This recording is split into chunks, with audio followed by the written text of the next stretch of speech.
Your old self is not who you are, it's who you survive being. But survival is not the same as transformation. There comes a moment in life when you realize the version you that got you here cannot take you where you're going. And that message isn't soft, it's not gentle, it's not polite. It shakes you. It confronts you. It pulls you by the collar and says, get up, there's more in you. If you're still listening, it means your old self is already trembling. Your old self was never designed to take you into your destiny. It was only designed to help you survive the seasons you've already lived through.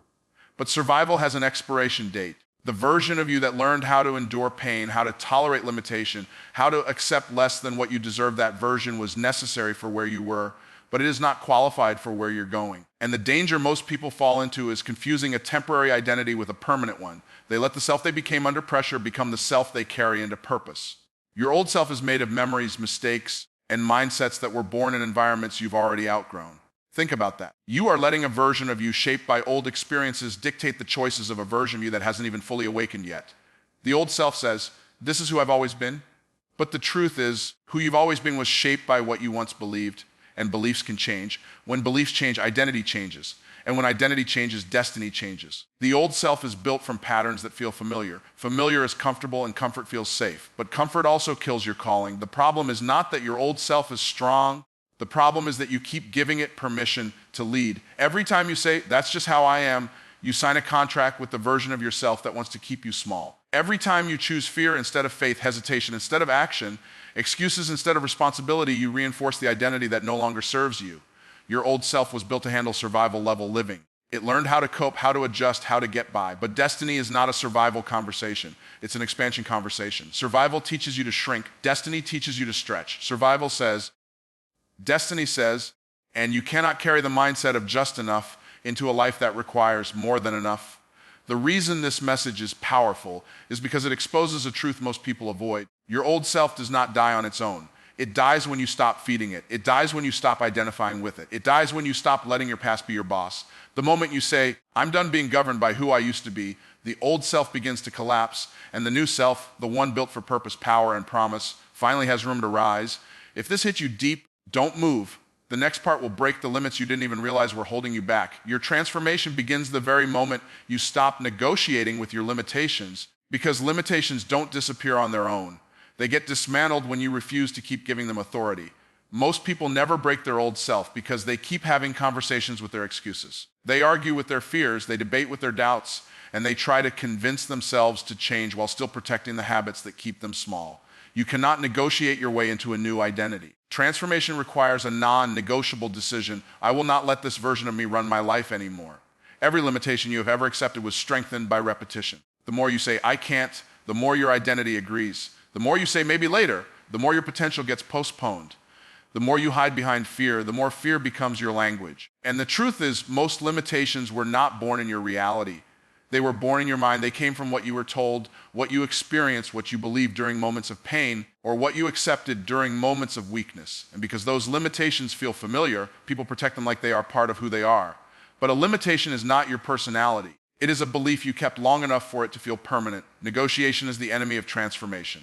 When you negotiate with your excuses, you give them life. When you negotiate with your fears, you give them permission. When you negotiate with the old self, you strengthen the old identity. Breakthrough does not happen when you feel ready. It happens when you make a decision that leaves no room for retreat. That is why the most powerful people in the world are not the strongest, the smartest, or the most talented. They are the ones who made a decision and never allowed their old self to bargain its way back into the room. There is a version of you that only appears when you stop giving your limitations a microphone. That version thinks differently, walks differently, decides differently. And the moment you stop negotiating, that version gets louder. Suddenly, procrastination has no place. Fear loses its grip. Doubt stops dictating your decisions. Discipline becomes natural. Commitment becomes normal. Why? Because you cut off the conversation that kept your old self alive. Your life will not change when conditions improve. Your life will change when your decisions improve. And the most powerful decision you can make is to stop negotiating with the voice that keeps you average and start agreeing with the voice calling you higher. If this opened your eyes, don't go anywhere. The next part will show you the version of yourself you've been avoiding for years. Your future self is not created by the big moments everybody sees. It is built by the small decisions you make when no one is watching. Those hidden choices, those quiet sacrifices, those private commitments, they're the unseen bricks that shape the next version of you. Most people think transformation is loud, dramatic, and public. But real transformation is silent. It happens in the shadows long before it ever shines in the spotlight. Your future self is being shaped every time you choose discipline when distraction calls your name. It grows stronger every time you silence excuses and act on what must be done instead of what feels good. Every choice you make is a vote for the person you're becoming.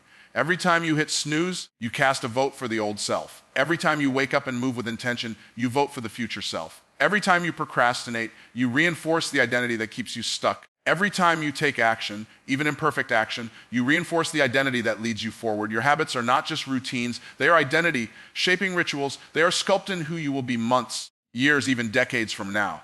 Your future self does not appear accidentally. It appears intentionally. It is crafted by repetition, built through consistency, and strengthened through alignment. You cannot pray for a higher future while practicing lower habits. You cannot desire a transformed identity while living in the patterns that keep you unchanged. Your daily decisions must match the destiny you claim to want. If you desire a stronger, wiser, more powerful version of yourself, your actions must reflect that desire long before your results show up. The truth most people avoid is this: the gap between your current self and your future self is not time, it's discipline. Discipline is the doorway through which your potential walks into your reality. And the beauty is, you don't need to take massive leaps. All you need are consistent steps. Small, committed actions repeated daily create unstoppable momentum. Every time you choose the long-term reward over the short-term feeling, you tell your future self, I'm coming for you. And that future version responds by pulling you forward with clarity and purpose. Your future self is waiting for you on the other side of your decisions. It's not hiding, it's not running, it's not unreachable. It is shaped, sharpened, and revealed every time you choose growth instead of excuses, action instead of delay, responsibility instead of avoidance, and purpose instead of comfort. You become the person you practice being. If this woke something up inside you, stay close. The next part will show you why your elevation depends on what you choose to release. You cannot elevate your life while holding on to beliefs that keep you grounded, because every breakthrough requires a belief upgrade. Your mind must rise before your life can rise. Most people want elevation without examination. They want their circumstances to change while keeping the same mindset that created those circumstances. But life doesn't work like that. Your beliefs are the engine behind your behavior, and your behavior is the foundation of your results. If the belief system is outdated, the results will always be limited. Elevation demands that you challenge the thoughts that have been running your life without your permission.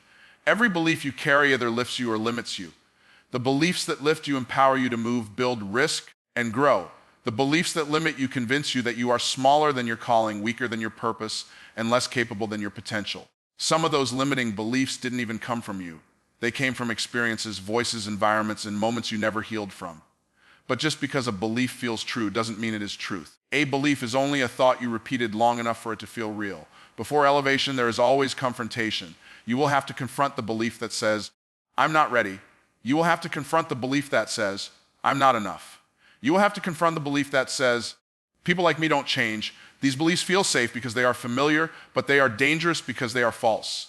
And nothing keeps a person more stuck than believing a lie about themselves. When you upgrade your beliefs, you upgrade your identity. And when your identity shifts, your entire life follows. Elevation is not an external climb, it is an internal rise. You cannot step into a higher dimension with a lower mindset. You cannot walk into expansion while thinking in limitation. Think about an eagle. It doesn't reach higher altitudes by flapping harder. It reaches higher altitudes by catching higher winds. In the same way, you don't elevate by hustling harder, you elevate by thinking higher. And higher thinking opens doors that hard work alone could never unlock. To elevate, you must release the beliefs that keep you circling the same patterns. The belief that says you're too late. The belief that says you're too broken. The belief that says you're too behind. Let them go. Elevation requires space, and limiting beliefs take up that space. As soon as you release them, you create room for new possibilities, new identities, and new outcomes to enter your life. If this shifted your mindset even a little, don't stop. The next part will reveal the pressure you must embrace to rise higher than ever before. Growth demands pressure, discomfort, and sacrifice, because nothing powerful is ever produced in comfort. Your old self lives inside predictable patterns, safe environments, and habits that require nothing from you. But your new self, the version that is bold, capable, unshakable, and elevated, is only born through challenge. Pressure is not the enemy, pressure is the sculptor. Discomfort is not the obstacle, discomfort is the doorway. Sacrifice is not loss, sacrifice is the investment that multiplies your future. Most people never rise because they run from the very things that would transform them. Look at anything valuable in life: diamonds, gold, muscle, character, mastery. All of it is created through intense heat, pressure, resistance. Nothing great is ever built in ease. Yet people pray for growth while hiding from the conditions growth requires. They ask for strength while avoiding struggle. They ask for expansion while staying committed to comfort. But comfort will never give birth to greatness. Comfort protects the old self. Pressure awakens the new one. Pressure reveals what you really believe about yourself. It exposes the limitations you've been carrying. It challenges the excuses you've been repeating. It confronts the identity you've been clinging to. But pressure does more than expose, it refines. It burns away the parts of you that cannot go with you into your next level. When life applies pressure, it is not trying to break you, it is trying to prepare you. The pressure you feel today is shaping the strength you will need tomorrow. Discomfort is the classroom of transformation. When you step into discomfort, you step into growth. Every time you choose to do the hard thing, you are breaking the patterns of the old self. Every time you choose discipline over distraction, you weaken the identity that once held you back. Every time you choose purpose over pleasure, you expand your capacity. Discomfort stretches you in ways comfort never will, and that stretch is what creates evolution and sacrifice. Sacrifice is the bridge between where you are and where you want to be. You cannot carry everything into your next level. Some habits, some relationships, some beliefs, some environments must be left behind. Elevation requires exchange. If you want more from life, life will require more from you. But the reward of sacrifice is always greater than the cost. What you release in the present becomes the reason you rise in the future. The truth is simple: pressure builds you, discomfort grows you, and sacrifice elevates you. The old self avoids these things. The new self is created by them. If this stirred something inside you, stay right here. The next part will show you how identity becomes the force that shapes everything in your life. Identity determines destiny because you will never rise higher than the story you tell yourself about who you are. Every action you take, every decision you make, every limitation you accept, and every opportunity you pursue, all of it is rooted in identity. People think their life is shaped by circumstances, but it's shaped by self-concept. Two people can face the same challenge. One breaks through. The difference isn't strength, it's identity. The one who breaks believes, this is too much for me. The one who breaks through believes, I was built for this. Identity decides the outcome before the battle even begins. Your old identity was formed in environments where you learned to shrink, adapt, and survive. It came from childhood messages, painful experiences, failures, criticism, or the limitations people spoke over you. Without realizing it, you started to build your life around those beliefs. And that old identity still whispers, you're not enough, you're not capable, people like you don't win. But that identity is a lie wrapped in memories. And as long as you let it speak, you will keep living a life smaller than your purpose. Identity is powerful because it sets the ceiling, but it also sets the foundation. When you choose a new identity, you choose a new life. The moment you say, I am disciplined, your habits change. The moment you say, I am deserving, your expectations rise. The moment you say, I am powerful, your posture shifts. And the moment you say, I am becoming the person my future requires, your entire direction changes. You don't get what you want, you get what you believe you are. Identity is not about pretending. It is about aligning your voice with your vision, aligning your actions with your assignment, aligning your habits with your future. When your identity rises, everything else follows. That is why the old identity fights so hard to stay alive, because it knows once you see who you truly are, you will never go back to who you used to be. Identity determines what you tolerate. A broken identity tolerates disrespect, stagnation, procrastination, and fear. A powerful identity refuses anything that does not match its purpose. Identity determines what you pursue. A limited identity only goes after what feels safe. A liberated identity goes after what feels right. Identity determines what you attract. When you grow into a higher version of yourself, life responds with higher opportunities. Everything changes when you decide to no longer be the person your past produced and to become the person your destiny demands. If this lit something inside you, don't blink. Your next level begins the moment you claim the identity your future is waiting on. You don't need a new year, a new month, or a new season to become new. You need one decision. I'm done being limited by who I used to be. You were not created for average. You were not designed for fear. You were not meant to repeat cycles of your past. You were built for greatness, designed for increase, and destined to rise. But destiny only unlocks when you do. Break your old self. Step into the version of you that your future is waiting for. If this hits your spirit, then your transformation has already begun.